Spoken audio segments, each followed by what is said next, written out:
তোমাদের সঙ্গে শেয়ার করতে চলেছি মাছের মাথা দিয়ে নোটা শাকের চচ্চড়ি। এটা করতে লাগছে আমাদের শাক, সবজি, বড়ি, পেঁয়াজ, লঙ্কা গুঁড়ো, হলুদ গুঁড়ো, নুন, চিনি, ধনে জিরের গুঁড়ো, ভেজে রাখা মাছের মাথা, সর্ষে বাটা, পাঁচফোড়ন, তেজপাতা।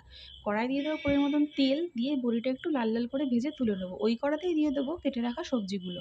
সবজিটা একটু ভাজা হয়ে গেলে দিয়ে দেবো মশলাগুলো। কী কী মশলা সেটা হচ্ছে লঙ্কা গুঁড়ো, হলুদ গুঁড়ো, ধনে জিরে, নুন, চিনি দিয়ে একটু ভালো করে ভেজে দিয়ে দেবো কেটে রাখা সমস্ত শাকটা। শাকটা দিয়ে একটু নাড়াচাড়া করে নিয়ে, শাকে বেশি জল দেওয়ার প্রয়োজন নেই, কারণ নোটে শাক দিয়ে জল বেরোয় অনেকটাই। সামান্য জল দিয়ে চাপা দিয়ে দিয়েছি। চাপাটা খোলার পর সবজিগুলো যখন সেদ্ধ হয়ে গেছে কিন্তু জলটা শুকোয়নি, সেটা একটা জায়গায় ঢেলে রেখে, কড়াটা আর ধোয়ার দরকার নেই, ওই কড়াতেই সামান্য তেল দিয়ে দেবো পাঁচফোড়ন, তেজপাতা।